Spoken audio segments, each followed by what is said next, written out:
para falar de um assunto de suma importância: as doenças que não são diagnosticadas através de exames convencionais. Pessoas que sofrem terrivelmente dores da alma, que são chamadas de preguiçosas, com má vontade, pessoas que não têm expectativa de vida, pessoas negativas, porque as pessoas estão vendo a casca, não está conseguindo enxergar a essência que está causando aquilo no comportamento dessas pessoas. Então eu convido vocês, nesse momento, a apreciarem a leitura dessa parte do Evangelho de Jesus, para que nós, assim, vamos montando um raciocínio lógico à luz da doutrina espírita, no seu tríplice aspecto de ciência, filosofia e religião. Então vamos lá. Em Marcos 9, versículo de 17 a 29. Alguém da multidão respondeu: Mestre, eu trouxe para ti meu filho, que tem um espírito mudo. Onde quer que o espírito se apodere dele, joga-o no chão. Ele espuma, range os dentes e fica rígido. Pedi a teus discípulos que o expulsassem, mas eles não conseguiram. Jesus lhe respondeu-lhes: Ó gente incrédula, até quando estarei convosco? Até quando terei de suportar-vos? Trazei-o aqui. E eles o trouxeram. Assim que o menino avistou Jesus, o espírito sacudiu-o violentamente. Ele caiu no chão e espumava entre convulsões. Jesus perguntou ao pai: há quanto tempo lhe acontece isso? Este lhe respondeu: desde a infância. Muitas vezes já o atirou no fogo e na água para o matar. Se podes fazer alguma coisa, tem piedade de nós e ajuda-nos. Jesus, porém, lhe disse: se podes, tudo é possível para quem tem fé. Imediatamente o pai do menino exclamou: eu creio, mas ajuda a minha falta de fé. Ao ver que o povo se ajuntava, Jesus esconjurou o espírito impuro e disse: espírito mudo e surdo, eu te ordeno, sai deste menino e não volte a entrar nele. Maltratando muito o menino, o espírito saiu. O menino ficou como morto, de modo que muitos diziam: morreu. Jesus, porém, tomando-o pela mão, ergueu-o e ele se levantou. Quando Jesus entrou em casa, os discípulos perguntaram-lhe em particular: por que nós não podemos expulsá-lo? Esta espécie de demônio não se pode expulsar senão pela oração. Então, vamos se colocar no lugar desse pai, ou que seja uma mãe, ou que seja uma irmã, ou que seja um tio, ou que seja um sobrinho. Nós, como familiar, passando por processos obsessivos. E o familiar implorando socorro, implorando a compaixão, implorando a caridade, implorando para que alguém socorresse aquela pessoa que já está muitos anos sofrendo. Então, nós podemos ver a beleza da prática da caridade. Os exemplos de Jesus a socorrer todas as pessoas que sofriam naquela época e que estavam desiludidos porque não conseguiam encontrar a cura para a causa principal das suas doenças. É o que vamos ver na noite de hoje. Quem é o obsessor? Não é um monstro saído das trevas. Não é um ser diferente que só vive de crueldade. Nem um condenado sem remissão pela justiça divina. O obsessor é uma pessoa como nós. O obsessor é um irmão a quem os sofrimentos e desenganos desequilibraram, certamente com nossa participação. Vigiai e orai, a fim de não entreis em tentação. O espírito está pronto, mas a carne é fraca. Marcos 14:38. Então esta é a passagem que eu acabei de ler para vocês, ilustrando a situação do pai implorando socorro ao mestre amado Jesus. E ao lado,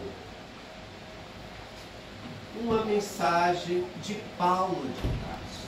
Paulo de Tarso foi um dos maiores pregadores do Evangelho de Jesus. Mas antes de ser pregador do Evangelho de Jesus, ele era um irmão que perseguia os cristãos, que combatia a doutrina de amor que o Cristo veio trazer. E olha, ele com toda essa gama de esforço, de reforma íntima e de evolução espiritual, olha o que ele disse: não faço o bem que quero, mas o mal que não quero, esse eu faço. Paulo de Tarso, Romanos 7:19. A ação dos obsessores no corpo astral. Então a gente visualiza ali um irmão que está numa situação cultural normal de fazer uso de alcoólicos. E o Espiritismo não é contra o uso de bebida alcoólica. Não é contra. Não faz disso uma tábua de salvação. Porque se a gente for ver e interpretar outras religiões espiritualistas com contexto de sabedoria espiritual, Buda fala do caminho do meio. O que seria o caminho do meio? Seria o caminho da moderação. Então, o homem que trabalhou a semana toda sai, vai para uma lanchonete com seus amigos para poder ter alguns minutos de descontração. E lá, depois de uma semana de trabalho, ele deixou a sua esposa em casa, os seus filhos, né? Carente também da sua atenção. Então ele vai tomar um aperitivo. Isso não é um crime. Mas ele toma 1, 2, 3, 4, 5 e vai para a saideira, que é interminável. Ele chega de manhã em casa, numa situação lamentável. Qual que foi o erro dele? A falta de moderação. E aí, nós vemos aquela figura ilustrativa. Quanto milhares de irmãos com essa história que não encontraram o caminho do meio, que começaram a beber socialmente, depois não conseguiram ter a moderação necessária e chegaram a virar alcoólatras. E desencarnaram por causa do esgotamento físico provocado pelo uso abusivo do álcool, que trazem inúmeros maus para o nosso corpo físico, que é onde o espírito usa essa morada de carne para poder ter contato com as coisas materiais e assim evoluir. Esses irmãos, eles passam por uma metamorfose quando eles morrem, semelhante ao exemplo de uma lagarta. A lagarta está na planta comendo as folhinhas, de repente aquela lagarta some, aparece o casulo. A lagarta morreu, e aí depois daquele casulo nasce uma borboleta. E é assim que acontece com nós, seres humanos, imagem semelhante de Deus, por isso que fora do corpo material somos denominados espíritos. Então a sepultura é apenas uma passagem de um portal da vida material encarnado no corpo para o plano espiritual, aonde não existe as questões materiais. E aí, quando a gente passa para o lado de lá, a gente continua sendo as mesmas pessoas. Eu vou continuar sendo João Batista, todas as pessoas vão continuar sendo do jeito que são aqui quando estão aqui na Terra. Os mesmos gostos, com os mesmos desejos, com os mesmos vícios, com as mesmas afinidades. Esse irmão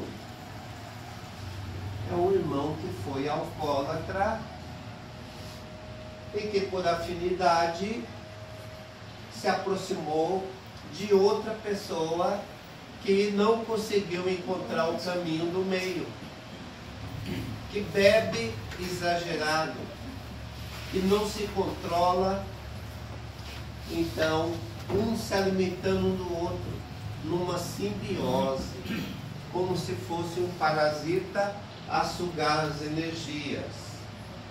Então por isso que a questão obsessiva é uma questão muito importante para poder ser esclarecida na noite de hoje, meus queridos irmãos. E por que é difícil uma pessoa que se torna alcoólatra e que procura se internar numa clínica, que procura tomar todo quanto é tipo de medicação e tem várias recaídas e nunca se recupera? Por quê? Nós não somos só corpo material, nós somos espírito. Então é necessário que cuide do corpo, mas cuide também do espírito. Aonde estão as emoções, aonde estão os nossos pensamentos. Então a gente sabe que a bebida e o cigarro e os outros vícios criam dependências emocionais. Então tem pessoa que quando vai em festa que estão regadas a álcool, ela fica muito feliz. E se ela for numa festa que só tem suco, aqueles sucos mais deliciosos, das frutas mais fresquinhas, ele parece que entra num surto de depressão. Por quê?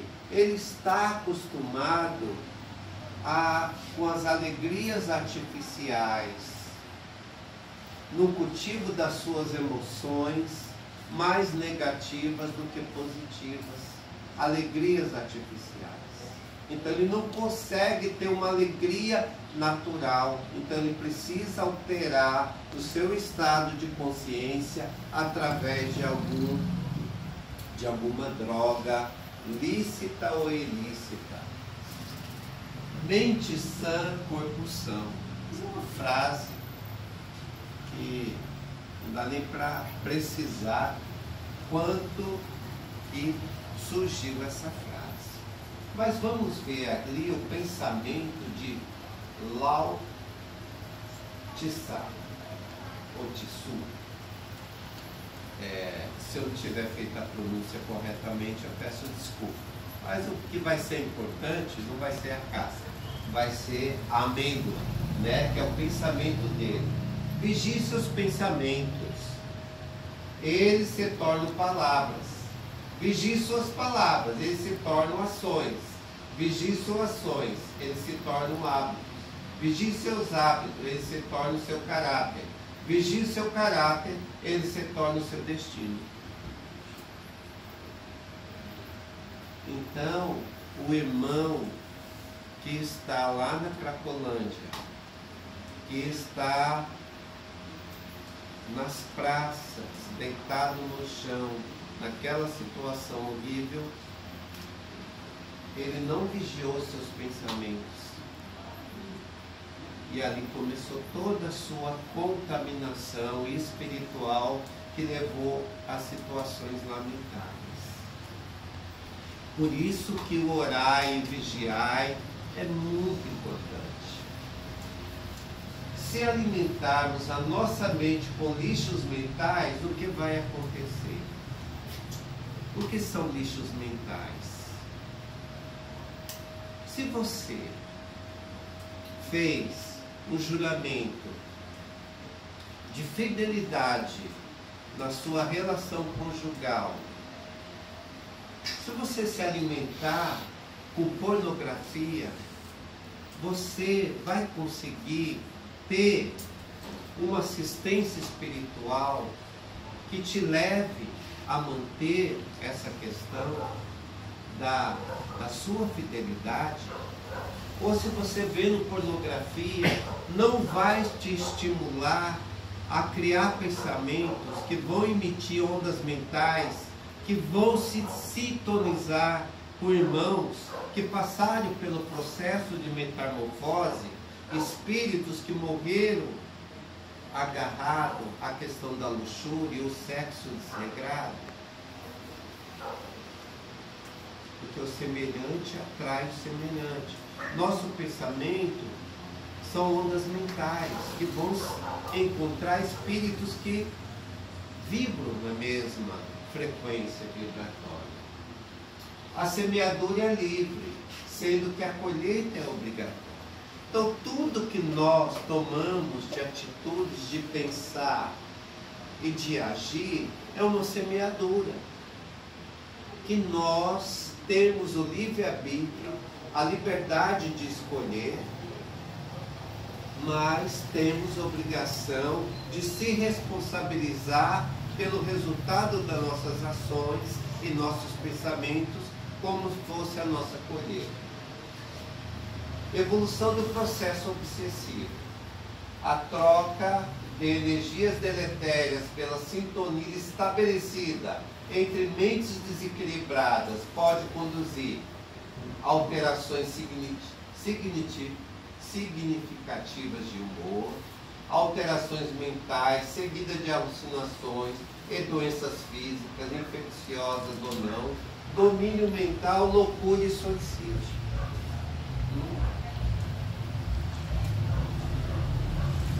Um rapaz, o nome de Wellington, ele se suicidou.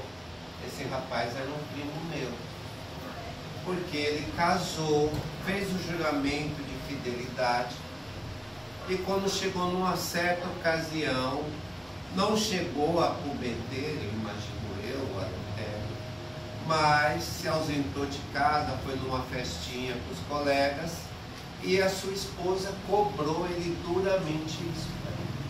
depois de algumas horas, ele se suicidou. Por quê?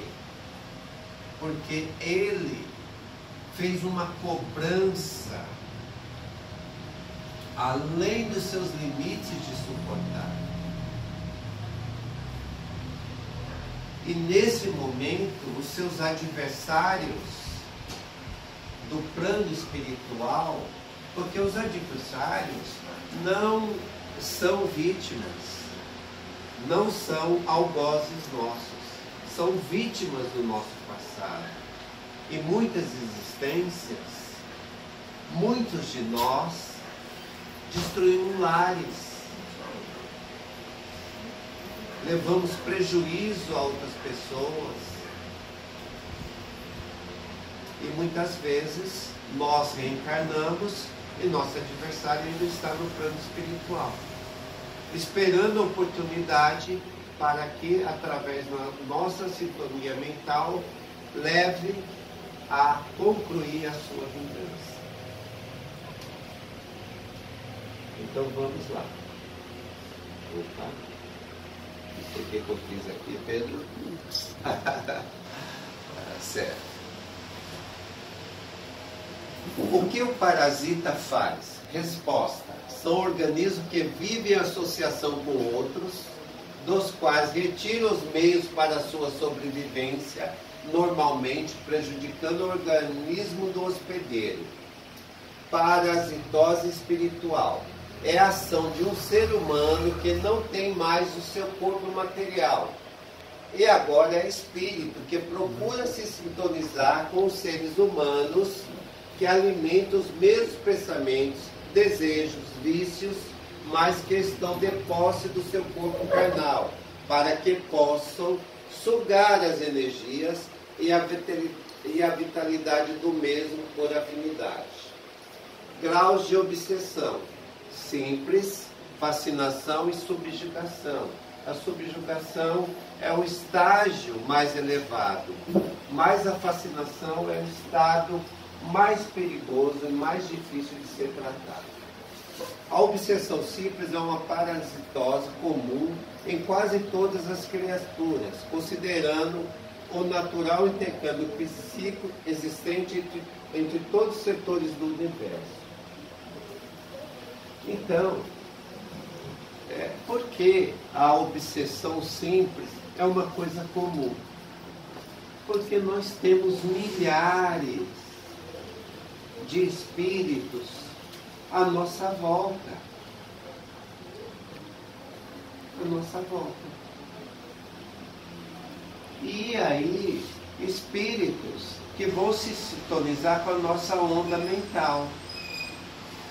Então, muitos de nós já fomos crianças, ou mesmo agora a gente vê algumas propagandas de Tom e Jerry, né? Onde Tom está sendo aconselhado pelo anjinho e pelo demônio.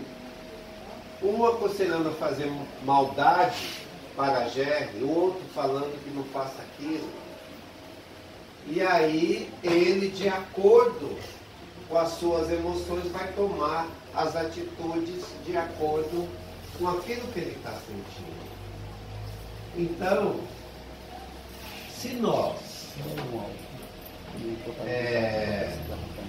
não temos o hábito de prestar atenção na hora que a gente está orando, a gente faz a oração: Pai, perdoa as nossas faltas, como nós pedimos perdão também aos nossos devedores. Perdoa os meus pecados, assim como perdoa aqueles que pecaram contra mim. Só que a gente vai dormir brigado com a esposa. Então você está com uma mágoa. Você vai produzir uma sintonia mental com espíritos que vibram nessa mesma faixa. Então no outro dia você já acorda de mau humor, já não dá bom dia para sua esposa, já fica irritado com ela. Então é obsessão simples. E que cabe a você sair daquela sintonia através do orar e vigiar. ora pedindo a Deus que ajude a limpar aquela mágoa, que aí você consegue sair daquela situação de vibração negativa e de sintonia com esse tipo de espírito. Disse Jesus: ora, se um cego guiar outro cego, ambos cairão na cova. Mateus 15, versículo 14. Questão 903 do Livro dos Espíritos. Dentre os vícios, qual é o que se pode considerar radical? Resposta: temo-lo dito muitas vezes, o egoísmo. Então, os amigos estão falando para aquela pessoa que está na academia: fulano, não fica tomando essas bombas, isso vai prejudicar o seu fígado, isso vai trazer efeitos colaterais muito prejudiciais para a sua saúde no futuro. Você vai ficar bonitão, musculoso, as meninas vão olhar, vão te admirar, mas tenta ver lá na frente as consequências de tudo isso.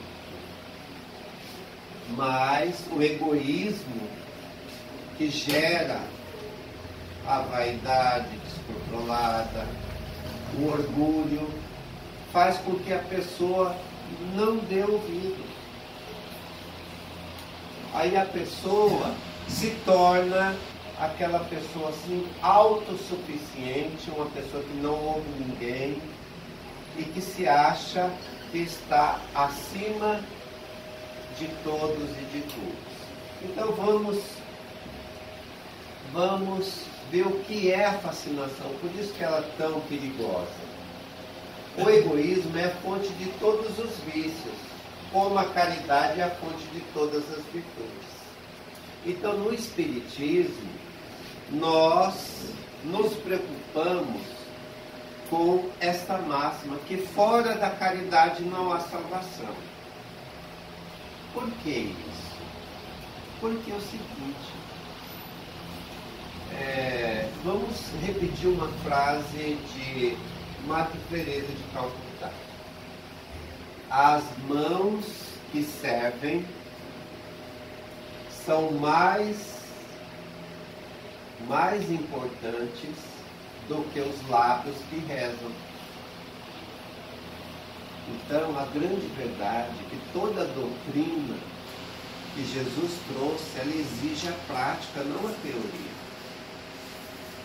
Não adianta a gente ficar rezando para poder ter harmonia no lar, enquanto você não dá um passo e vai lá e abraça o seu ente querido e pede perdão ou desculpa. Por quê? É o ato, é o exemplo que vale mais do que 1000 palavras. Então, para que haja uma transformação, é necessário que exista a ação. Precisa haver a ação. Então, vamos lá. Fascinação. Allan Kardec disse em O Evangelho segundo o Espiritismo que a fascinação é o pior tipo de obsessão. Trata-se de uma ilusão provocada por um espírito hipócrita que domina a mente do paciente, distorcendo seu senso de realidade. O espírito obsessor planeja muito bem seu intento destrutivo e busca envolver o indivíduo em artimanhas mentais bem preparadas. As portas de entrada para a fascinação, como sempre, são falhas morais. É no orgulho de sua vítima que o espírito hipócrita encontra o alimento para fascinar-lhe a personalidade. Para conseguir seu domínio, a entidade maldosa exalta a vaidade do obsedado, fazendo-o sentir infalível e autoconfiante. A ilusão é tamanha que o fascinado adquire uma grandiosa cegueira, o que não lhe permite perceber o ridículo de certas ações que pratica. Então, uma pessoa que ela bebe bastante, bebeu bastante, ficou a noite inteira acordado, vai dirigir e o colega fala: fulano, deixa eu olhar. Não, olha, eu quando bebo dirijo muito mais, muito melhor do que quando estou sóbrio. É uma fascinação. Está vendo? Não consegue. Não consegue. Então, que é difícil o processo obsessivo de fascinação. Reconciliai-vos o mais depressa possível com o vosso adversário, enquanto estáis com ele a caminho, para que não vos entregue ao juiz, o juiz não vos entregue ao ministro da justiça, e não sejais metido na prisão. Digo-vos, em verdade, que daí não saireis enquanto não houver pago o último cento. Questão 621 do Livro dos Espíritos. Aonde está escrita a lei de Deus? Resposta: na consciência. O amor cobre uma multidão de pecados. Então, a mulher sonhava encontrar o príncipe encantado, sempre agarrada à questão dos contos de fada. E apareceu o príncipe encantado, e a paixão surgiu, ela engravidou, e alimentava um casamento de felicidade. Mas o príncipe encantado, na verdade, era um sapo, que vestia uma máscara do ego, e para seduzi-la, então procurou agir como se fosse um príncipe encantado, por gentileza, abria a porta do carro, mandava flores, bombons, seduziu ela, como se diz. Ele procurava, através do seu conhecimento intelectual, da sua aparência física, exercer o que ele tinha mais de mal dentro de si. Era um lobo com pele de ovelha. Na verdade, ele parecia um carneirinho, mas tinha um lobo dentro dele com seres e apetites de desregramento sexual. E largou essa senhora. Essa senhora ficou muito perturbada. Era uma pessoa religiosa. E aí ela acabou cedendo e cometeu o aborto. E depois ela se suicidou. Por quê? Porque, reconciliai o mais depressa possível com o vosso adversário. Quem que é o vosso adversário? Pode ser alguém que está em conflito com nós, mas pode ser os nossos próprios conflitos interiores, né? De não entender a mensagem do Cristo, de amor, de justiça e de perdão. Pedro, quantas vezes, pergunta Jesus, que deve perdoar o seu semelhante? 70 vezes, 7 vezes por cada falta. E aí ela, achando que estava condenada ao inferno eterno, cometeu o suicídio. Então, enquanto estáis com ele a caminho, para que não vós entregue o juiz, muitas vezes esse juiz está na nossa própria consciência. O juiz não vos entrega ao ministro da justiça, ou sejais metido na prisão das suas questões emocionais perturbadoras. Quantas pessoas não entram no processo depressivo? Aquela pessoa que, conseguiu emagrecer. E aí, depois, uma decepção amorosa, foi comer, porque a ansiedade, aquela angústia, foi comer e engordou de novo. E aí olhou no espelho, não viu a sua essência de espírito, ficou apegado só à questão da sua aparência e entrou num processo depressivo, porque da mesma forma que ela conseguiu emagrecer, que ela ganhou peso, ela pode conseguir manter aquilo de novo. Porque todo dia, quando o sol se irradia, é Deus nos dando uma nova oportunidade. O amor cobre uma multidão de pecados. Subjugação. A subjugação pode ser moral ou corpórea. No caso moral, o espírito obsessor adquire forte domínio sobre o psiquismo do indivíduo, levando a tomar decisões contrárias ao seu desejo. Na fascinação, há uma ilusão. Na subjugação, o paciente tem consciência do que lhe acontece. Na subjugação corpórea, além de exercer o domínio psíquico, o obsessor atinge a parte fluídica perispiritual do doente, domina seu corpo físico e, às vezes, numa crise semelhante à epilepsia, atira-o no chão. Como obsedado, fica quase sempre sem as energias necessárias para dominar ou repelir o mau espírito. Carece de intervenção de uma terceira pessoa com ascendência moral sobre ele, para auxiliá-lo a sair da difícil situação. Precisa de uma pessoa com alta elevação moral para poder convencer o espírito, e com as vibrações elevadas das pessoas há um conflito de energia negativa, mas o amor vence tudo. Por isso que Cristo conseguiu expulsar o espírito da criança e os apóstolos ainda não, porque eles estavam começando a aprender a ter um amor perfeito.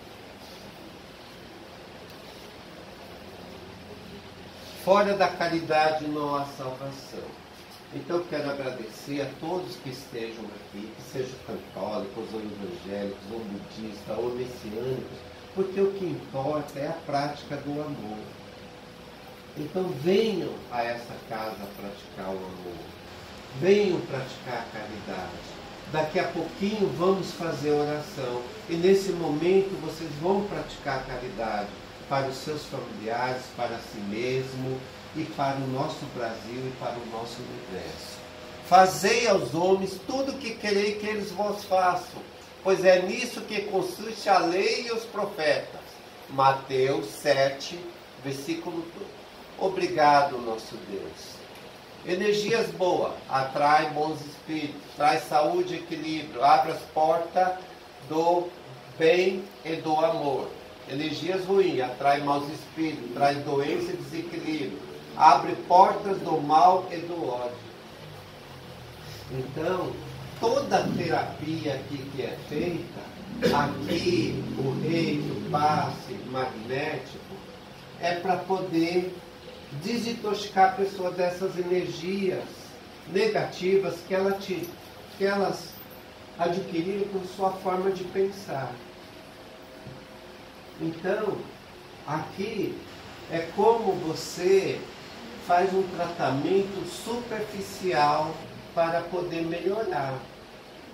Mas precisa fazer evangelho terapia, colocar a lei de amor no seu pensamento, no seu falar, no seu agir. Por quê?